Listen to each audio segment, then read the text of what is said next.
एक हॉल की चौड़ाई, सॉरी लंबाई,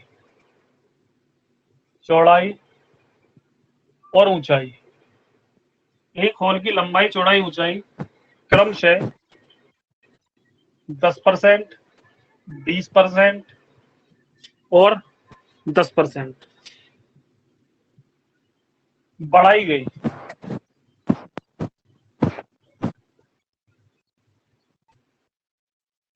तो उसके आयतन में कितने प्रतिशत का परिवर्तन हो जाएगा? तो उसके आयतन में कितने प्रतिशत का परिवर्तन हो जाएगा?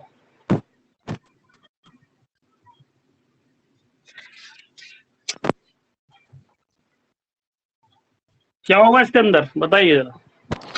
इसके अंदर भैया वही वाला लग जाएगा, x plus y plus x y बटे 100। पहले तो ले लेंगे यहाँ तो दोनों को, 3 10 और डिजिट है। 20 को। हाँ पहले लेंगे 10 अच्छा 20 को, इससे जो रियल निकल के ठीक है, आएगा उसे 10 में डाल के सोल्व कर देंगे। देखो बिल्कुल ठीक है। इसका रिजल्ट पहली अगले चीज ये वाले में। देखनी है, कल तक जो क्वेश्चन करवाए थे मैंने एक्स वाई अपॉन 100 पे बेस्ड, इनमें क्या था, क्षेत्रफल में परिवर्तन अगर पूछता है तो मैंने बताया था ये लगेगा। अब यहाँ पर दे रखा है आयतन, अगर वो आयतन में पूछता है परिवर्तन कि आयतन में कितना परिवर्तन हुआ है, तो यही फॉर्मूला 2 बार लगेगा, यही फॉर्मूला आपका 2 बार लगेगा। अगर आयतन में पूछता है तो याद रखना है कि यही फॉर्मूला कितनी बार, 2 बार लगेगा। चलिए लगाते हैं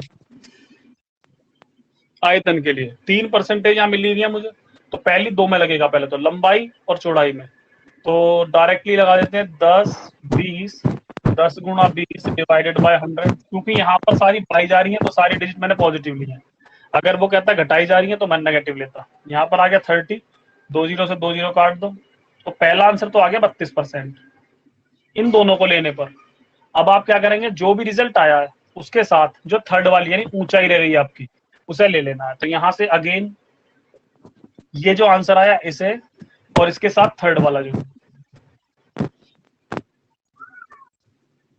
तो ये आ जाएगा 42 प्लस 0 से 0 कट जाएगा 3.2, दोनों को जोड़ देंगे तो 45.2%, यानी कि आयतन में कितने की वृद्धि हो जाएगी, 45.2 की वृद्धि हो जाएगी। या लिख देंगे आयतन में वृद्धि 45.2% की वृद्धि होगी, क्योंकि आंसर पॉजिटिव है तो वृद्धि होगी और आंसर नेगेटिव होता है तो कमी होती है।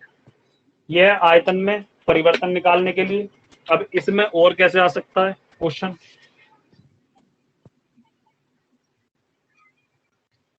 बस इतना ध्यान रखना आयतन के लिए डबल है।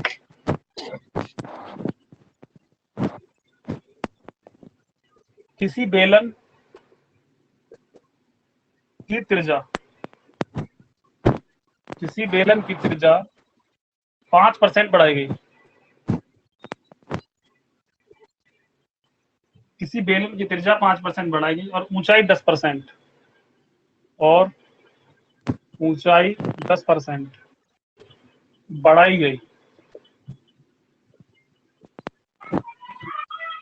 बेलन के आयतन में कितने प्रतिशत की वृद्धि होगी?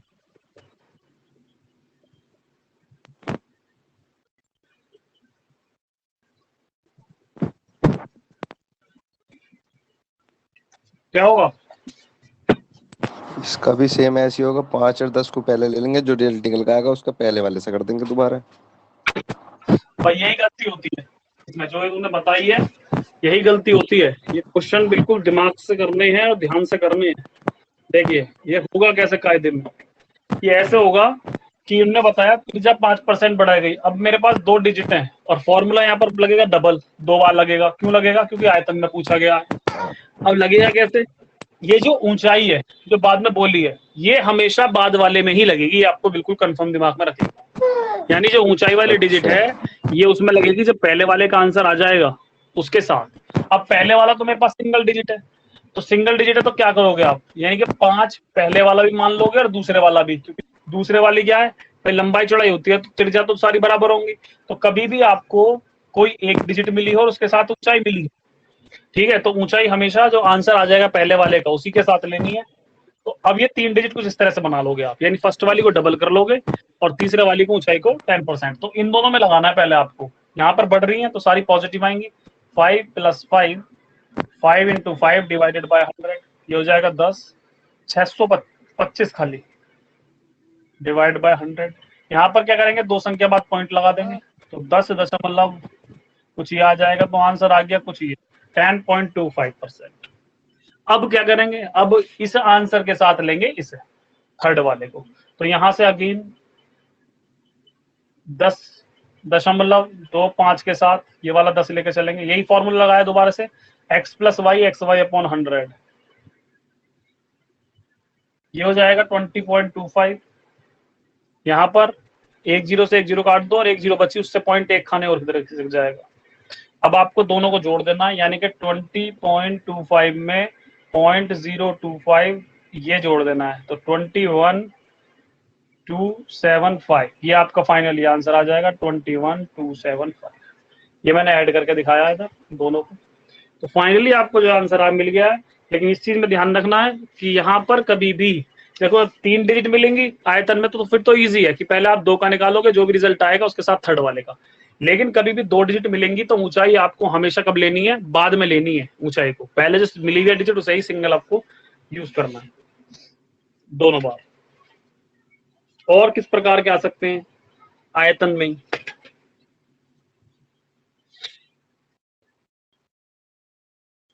चलिए एक वैरायटी और आती है आयतन में।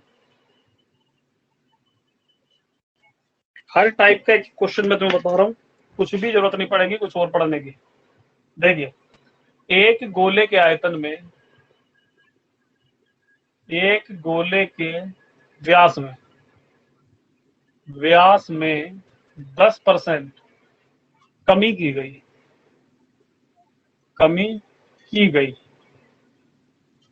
तो उसके आयतन में कितने परसेंट की कमी हो जाएगी, तो उसके आयतन में कितने प्रतिशत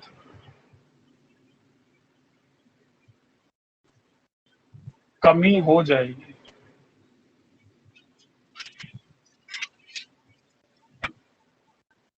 एक गोले के व्यास में 10% की कमी कर रहा है, तो पूछ रहा है उसके आयतन में कितने प्रतिशत की कमी हो जाएगी। ये तीसरी टाइप का क्वेश्चन है आयतन का।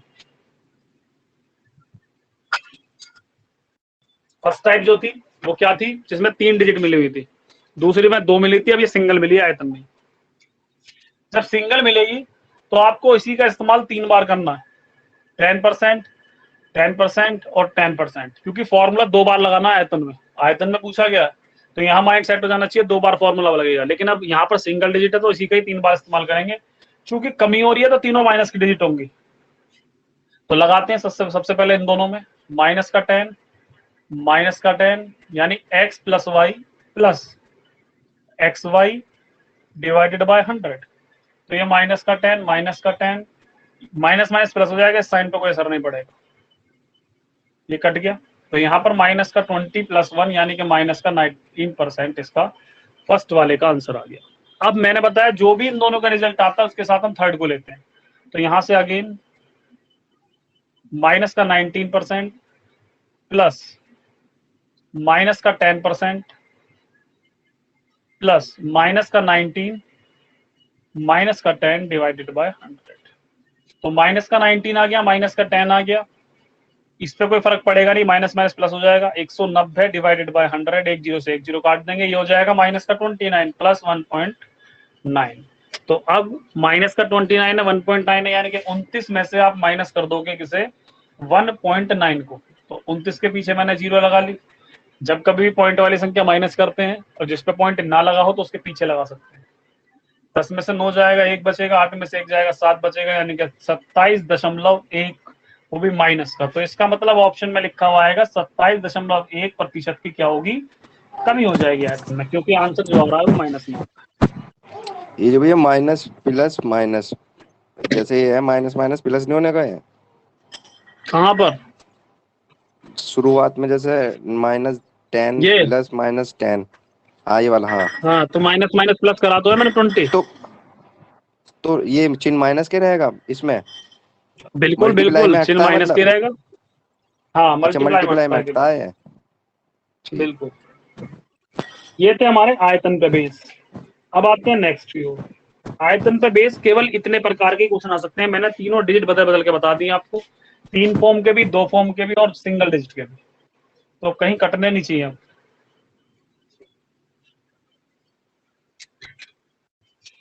नेक्स्ट टाइप आती है कुछ आय व्यय पर आधारित, जैसे मोहन अपनी मासिक आय, मोहन अपनी मासिक आय का 30% भोजन पर खर्च करता है।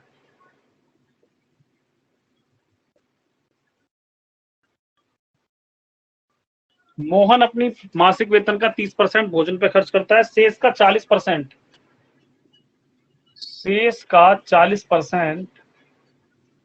कपड़ों पर, शेष का 40% कपड़ों पर, और शेष का 30%, 50% सॉरी, और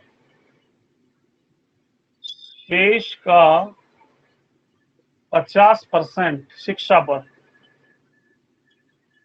खर्च करता है।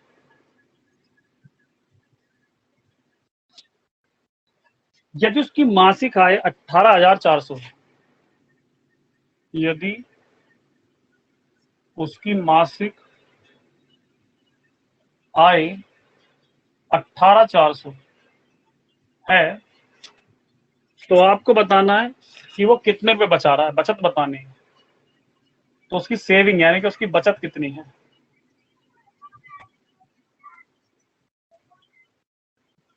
तो उसकी बचत कितनी होगी।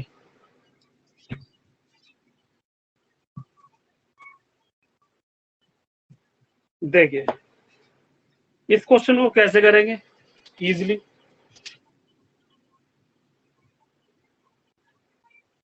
इस क्वेश्चन को इजीली ऐसे करेंगे, राउंड राउंड लेके ले लो सबसे भैया। पहले आप क्या करेंगे बचत बचत हैं।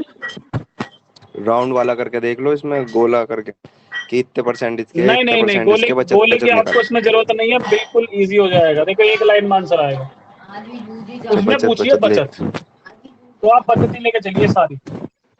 सैलरी हम्म। कितनी है 18,400, पहले उसने कितना खर्च कर दिया 30%, तो इसका मतलब उसकी जेब में कितना बचा 70% बचा। 70%। फिर 70%। कितना खर्च करा 40%, तो उसकी जेब में कितना बचा 60%। 60%।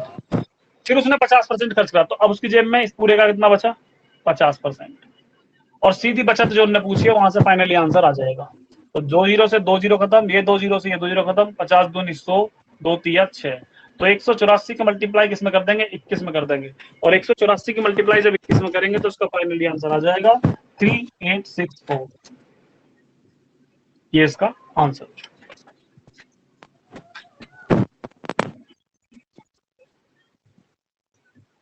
क्लियर।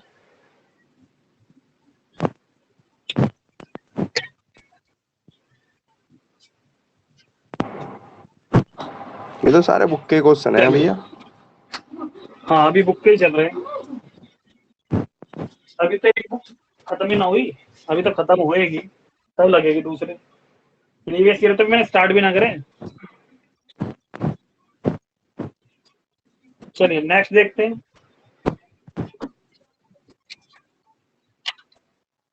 पहले हर टाइप के क्वेश्चन तो मैं बता दूंगा, उसके बाद फिर प्रीवियस ईयर चालू करेंगे, थोड़ा रिमाइंड हो जाएगा तुम्हें साथ। देखिए नेक्स्ट क्वेश्चन है, ए अपनी मासिक वेतन का 30% शिक्षा पर व्यय करता है।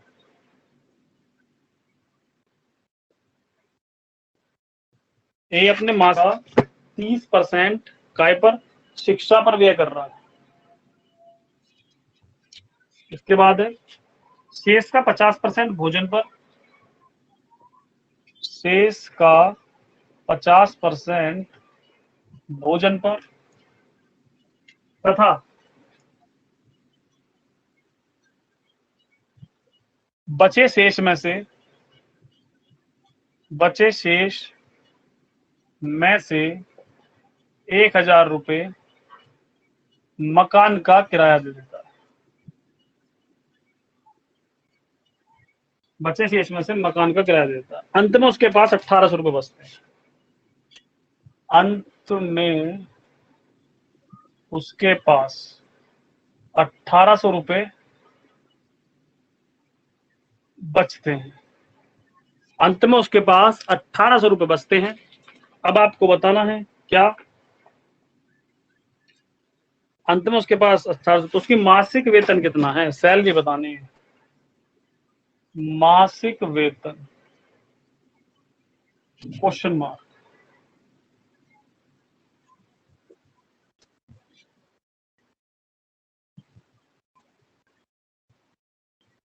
चलिए, अब की बार मासिक वेतन पता नहीं है, मासिक वेतन निकालना, बचत दे रखी है तो वैसी बचत लेके चलेंगे हम डायरेक्ट। लेकिन सैलरी पता नहीं है, तो सैलरी यहाँ पर लेट कर लो एक्स। तो पहले उसने 30% खर्च कर दिया, तो जेब में कितना बचा? 70%।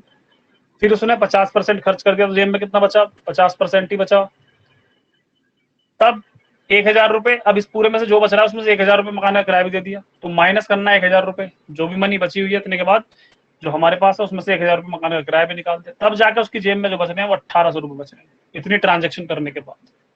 यहाँ 50 दूनी 100, इसे काट दोगे 35, और x 35/100, और ये 1,000 उधर जाके ऐड हो जाएगा तो 2,800 हो जाएगा। 7 पंजे 35, 7 चौक 28, 5 अट्ठे 40, यानी कि उधर चला जाएगा। तो 8,000 रुपए उसकी सैलरी है। कभी कभी ये क्वेश्चन में क्या पूछ लेगा आपसे, यहाँ तो सैलरी पूछी है, वो कह देगा ये बताइए शिक्षा पे कितना व्यय करा है इसने। ज्यादातर क्वेश्चन आजकल ऐसे आते हैं कि थोड़ा घुमा कर दे देते हैं, वो क्वेश्चन यही होते हैं। तो शिक्षा पे व्यय पूछ रहा है तो सीधी सी बात है, जब सैलरी पता लग गई और तुमने देखा शिक्षा पे व्यय कितना करा था 30%, तो तुम 8,000 का 30% निकाल दोगे, पता लग जाएगा शिक्षा पे कितना व्यय करा है। तो इनने 8 या 2400 रुपए इसने शिक्षा पे व्यय करे, तो इस प्रकार किसी का भी निकाल सकते हैं। नेक्स्ट बात है,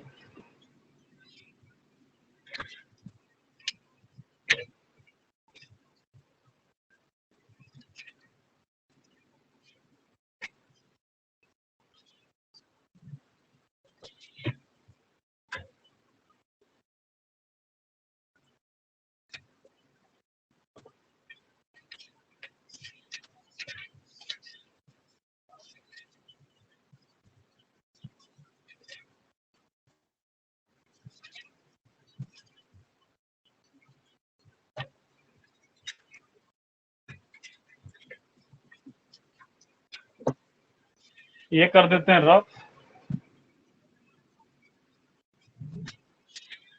अब आते हैं कौन से, 2 क्वेश्चन करेंगे चुनाव वाले, ये भी खत्म हो जाएंगे।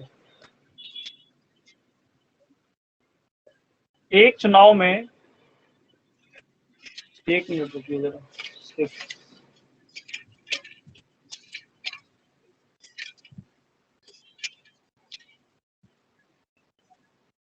अभी चलो आए गए के कुछ रह रहे हैं, पहले वो करा देता हूँ इंपोर्टेंट से, सातों हाथ करा देता हूँ, ये छूट ही जाएंगे। देखो, एक आए हुए का और देख लेते हैं जरा, बढ़िया क्वेश्चन दे रखा है। रतन का व्यय और बचत का अनुपात, रतन के व्यय और बचत का जो अनुपात है वो दे रखा है कितना, 5:1 है। यदि उसका वेतन 25% बढ़ा दिया जाए, यदि उसका वेतन, मैं एक काम करूंगा हाथों हाथ तुम्हारे जो आएगा क्वेश्चन है वो भी करा दूंगा। वेतन 25% बढ़ा दिया जाए, बढ़ा दिया जाए तो, और बचत 15% बढ़ा दी जाए, और बचत 15% बढ़ा दी जाए, वेतन 25% और बचत जो है वो 15% बढ़ा दी जाए, तो व्यय में कितने प्रतिशत की वृद्धि होगी? तो व्यय में कितने प्रतिशत वृद्धि होगी? चलिए बताइए फटाफट से, क्या आंसर आएगा?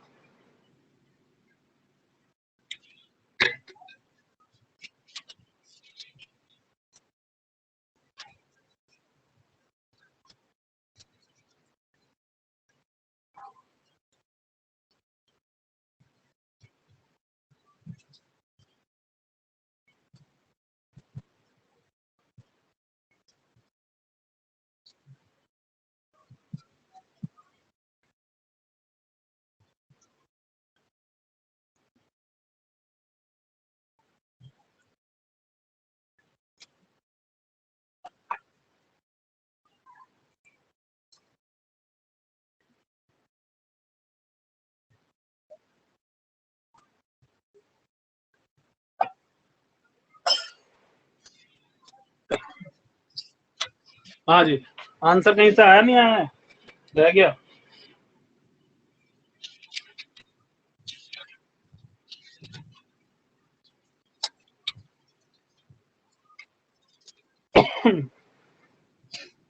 चलिए देख लेते हैं क्या आंसर आएगा इसका। इंपॉर्टेंट क्वेश्चन है और ये आया हुआ कब है मैं तुम्हें बता देता हूँ। ये आया हुआ भैया 2012 में। देखिए, रतन का व्यय और बचत का अनुपात दे रखा है इतना।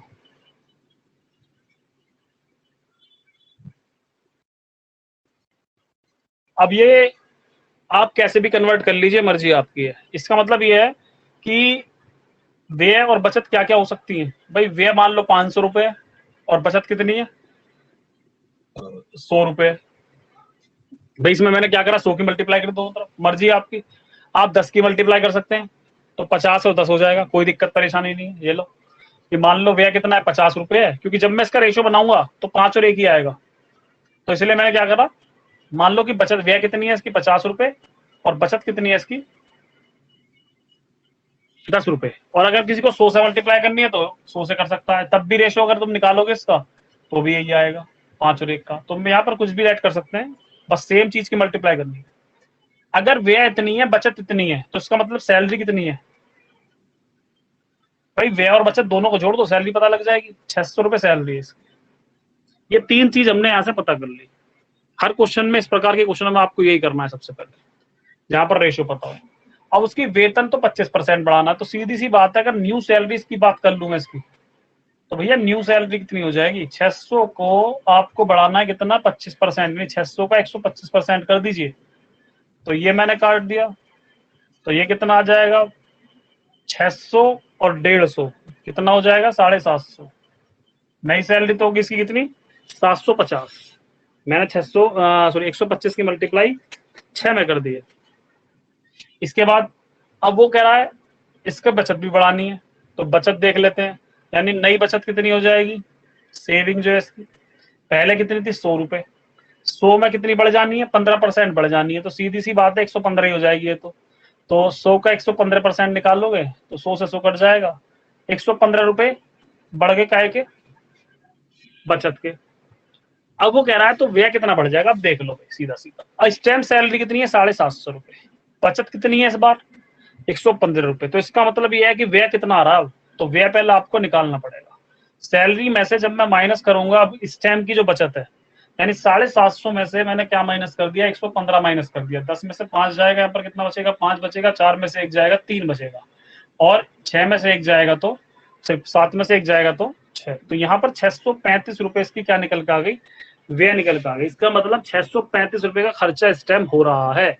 लेकिन इसने क्वेश्चन पूछा है प्रतिशत में, कि आपको बताना है कि इसका जो व्यय है वो कितने प्रतिशत बढ़ गया है। तो देखो पहले आप देखोगे, पहले कितना था व्यय 500 रुपए, अब कितना हो गया 635 रुपए। भाई नई सैलरी के अकॉर्डिंग और नए बचत के अकॉर्डिंग इसका जो व्यय आ रहा है वो कितना आ रहा है 635 आ रहा है। पहले 500 था तो कितना बढ़ गया। मैं अगर यहाँ लिखूं कि बचत में वृद्धि कितनी हो गई, उसमें व्यय में, तो व्यय में वृद्धि कैसे निकालेंगे, ये सब थ्योरिकल मैं आपके लिए कर रहा हूँ, आपको बहुत तेजी से करना है, डिजिट डिजिट लेने सबके जितने भी टोटल डिजिट से करना है। तो व्यय में वृद्धि कितनी होगी, पहले कितना था 500, अब कितना निकला गया 635, तो 635 में से 500 कर देंगे माइनस, तो 135 रुपए की वृद्धि हो गई है व्यय में। लेकिन इनने पूछा परसेंटेज में आंसर, तो मैं इधर सॉल्व कर देता हूँ थोड़ा सा। तो व्यय में वृद्धि प्रतिशत, यानी व्यय में वृद्धि प्रतिशत कैसे निकालेंगे, इतनी तो वृद्धि हुई है 135, पहले वाला व्यय कितना था 500, यानी 135 500 का कितना परसेंट है, जीरो से जीरो काट दो, 5 दूनी 10, 5 सत्ते 35, 27% की वृद्धि हो गई है। बहुत बढ़िया क्वेश्चन है। आपको यहाँ पर अपनी कॉपी पे फिलहाल ऐसे उतार लेना है, लेकिन एग्जाम में जब करोगे तो बहुत छोटा क्वेश्चन हो जाएगा, डिजिट से डिजिट लेके करनी है बहुत तेजी के साथ। कुछ भी ये लिखने की जरूरत नहीं है कि न्यू सैलरी और वो, तमाम अपने आप करना है और आंसर निकालना है। बहुत अच्छा क्वेश्चन था ये भी।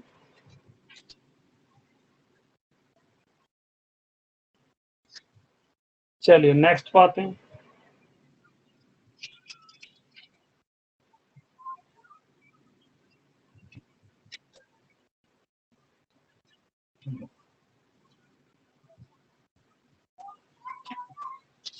वेतन वाले कई क्वेश्चन आए हुए हैं।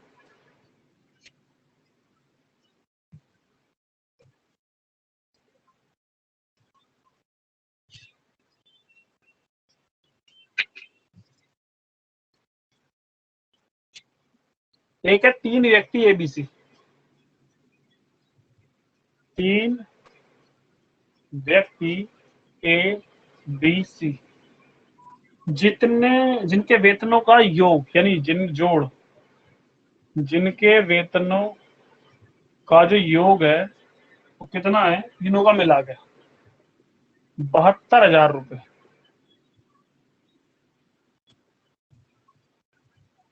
क्रम से अपने वेतन का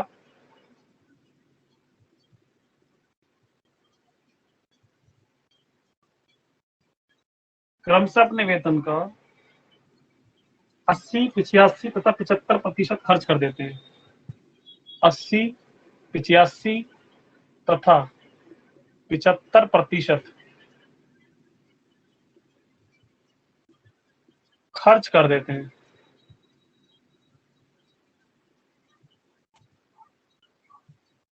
यदि उन तीनों की बचतों का अनुपात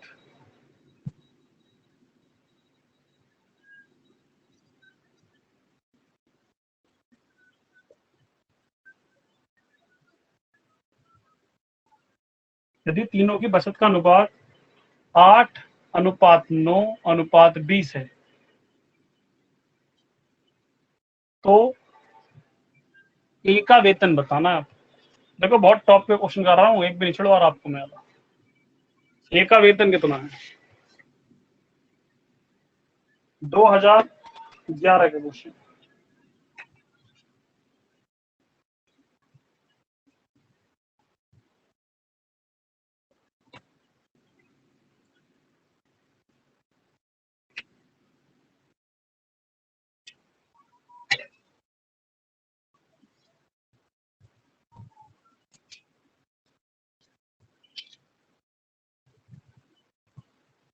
तीन व्यक्ति हैं एबीसी जिनके वेतनों का योग दे रखा है इतना, क्रम से अपने वेतन का 80, 85 तथा 75% खर्च कर देते हैं, तब जाके उनकी बचत का जो अनुपात आ रहा है वो आ रहा है 8, 9 और 20 का। ए का बचत यानी ए की वेतन कितने है?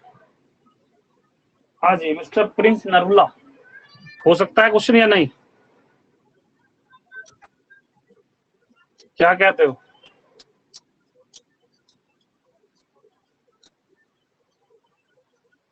आवाज पहुंच रही है मेरी?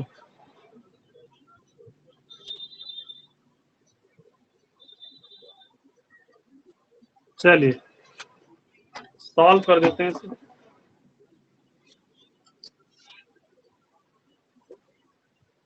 देखिए 3 व्यक्ति हैं बीसी जिनके वेतनों का योग कितना है, इतना है, क्रम से अपने वेतन का 80%, 85% और 75% खर्च कर देते हैं, तो उनकी बचत का अनुपात दे रखा है, तो सीधा मैं बचत निकालूंगा यहाँ पर। कैसे निकालूंगा? ए कितना खर्च कर रहा है? 80%, तो इसका मतलब बचत कितने की कर रहा है? 20% की। अनुपात डी कितना खर्च कर रहा है? 85%, तो यानी बचत कितने की कर रहा है? 15% की। सी 75% खर्च कर रहा है, तो इसका मतलब बचत कितने कर रहा है? 25% की। और तीनों के बचत का जो अनुपात है वो कितना है? 8, 9 और 20 का, तो इक्वल्स टू 8, 9 और 20। तो मैंने क्या करा, बचत के रेशो के बराबर ही मैंने उनकी बचत निकाल के रख दी। अब देखिए ये कैंसिल हो गए तीनों, 5 चौक 20, 5 तिया 15, 5 पंजे 25, 4A, 3B, 5C, 8, 9 एंड 20। ये हमारे पास कंडीशन आई है। अब क्या करेंगे, पहले वाला पहले वाले के नीचे जाएगा, दूसरे वाला दूसरे वाले के और तीसरे वाला तीसरे वाले के। तो ए बी और सी का रेशो आ जाएगा 8/4, 9/3, ये दूसरे वाले का और तीसरे वाला तीसरे वाले के नीचे जाएगा। तो फाइनली रेशो मिल जाएगा 2, 3 एंड 4। ये आपका एबीसी का रेशो आ गया। अब आपको बताना था कि भाई ए की सैलरी कितनी है, तो जब आपको तीनों का सम पता है कितना है, तीनों के मिला के 72,000 है, और आपको रेशो पता है, तो जिसका निकालना उसका निकाल सकते हैं। दो ऊपर रखिए, ए का निकालना है तो दो ऊपर, तीनों का सम नीचे, इनटू टोटल। टोटल कितना है? 72,000। सॉल्व करेंगे इसे, तो ये आ जाएगा 2,9,72,000। 9 से काट देंगे, 9 × 8 = 72, 8 दूनी 16, यानी 16,000 रुपए किसके हैं? ए के।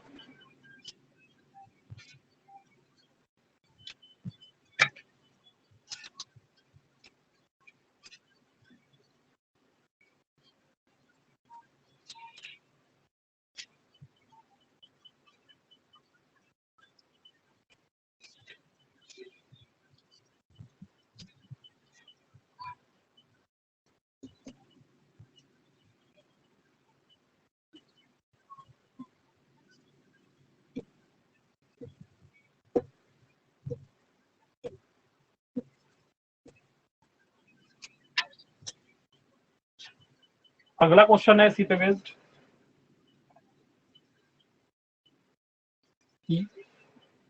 एक्स अपने मासिक वेतन का, एक्स अपने मासिक वेतन का 35% भोजन पर,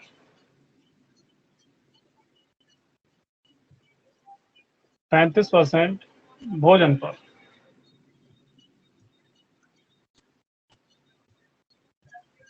एक्स अपने मासिक वेतन का 35% भोजन पर और अपने वेतन का 5%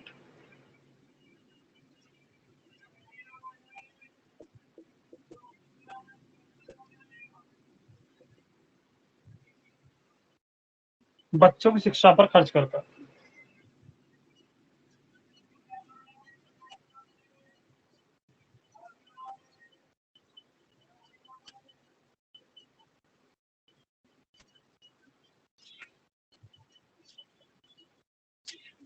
यदि दोनों मदों पर, यदि दोनों मदों पर यानी दोनों खर्चा मिलाकर 17,600 रुपए खर्च करता है,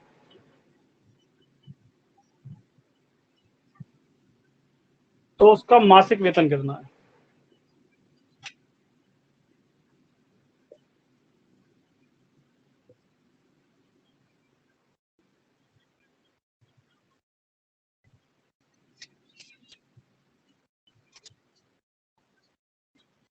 तो उसका मासिक वेतन कितना?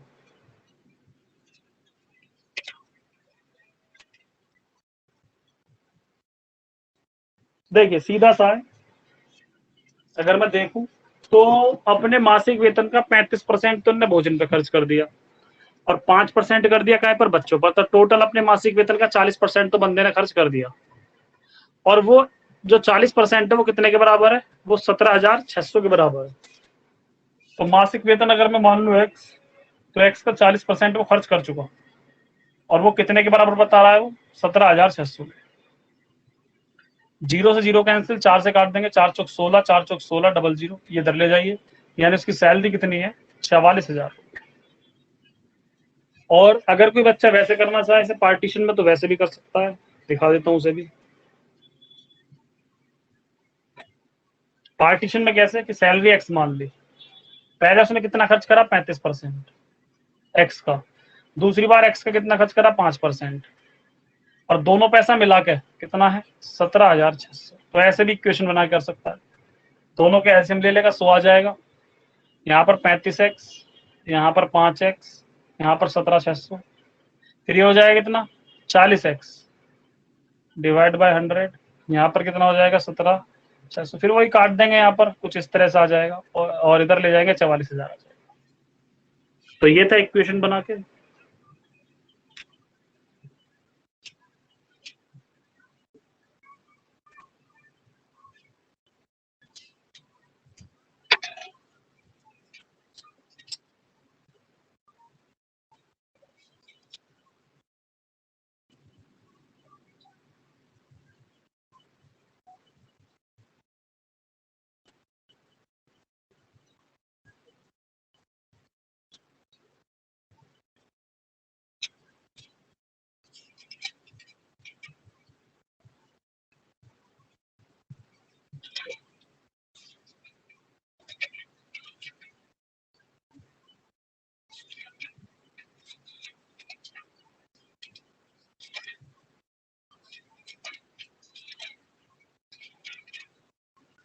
चलिए चुनाव वाले देख लेते हैं एक दो क्वेश्चन।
एक चुनाव में 2 उम्मीदवार थे, उनमें से एक को 7% मत मिले हैं, दूसरे वाला और जो 7% मत मिले हैं वो 1600 वोटों से जीत गया। डाले गए कुल वोटों की संख्या देखिए कैसे निकालेंगे। आपके पास 2 कैंडिडेट हैं, एक को 60% मिले तो सीधी सी बात है दूसरे को 40% मिले, और ये 1600 वोटों से जीता है। इसका मतलब ये है कि दोनों के जो वोटों का डिफरेंस आ रहा है वो 1600 का आ रहा है। तो पहले आप क्या करेंगे, इन दोनों का डिफरेंस निकालेंगे। इन दोनों का डिफरेंस आ रहा है 20% का, 20% का डिफरेंस आ रहा है इनका। तो 20% का जो डिफरेंस है वो कितने वोटों के बराबर है, 1600 वोटों के। 1% 1600 डिवाइड बाय 20, 80। तो 100% निकाल देना है। 100% का मतलब है उस इलाके के टोटल वोट कितने आ गए, 100 से मल्टीप्लाई कर देना 80 की, तो यहाँ पर कितना आ जाएगा 8000। तो यानी टोटल वोट कितने हो गए उस इलाके के, टोटल वोट हो गए 8000। 100% का मतलब होता है कुल वोट। अब सपोज करो वो पूछ ले आपसे कि भाई जीतने वाला कितने लेकर आया है, तो सीधी सी बात है वो 60% लेकर आया था, तो 8000 का आपको 60% निकाल देना है, पता लग जाएगा जीतने वाला कितने लेकर आया। तो 0 0 काट देंगे, 8 से 48, 4800 वोट जीतने वाले को मिले। हारने वाले के पूछता है तो 8000 के 40% निकाल देंगे। चलिए अभी यहीं रोकते हैं, बाकी करेंगे कल इसका। ठीक है, नेक्स्ट पार्ट।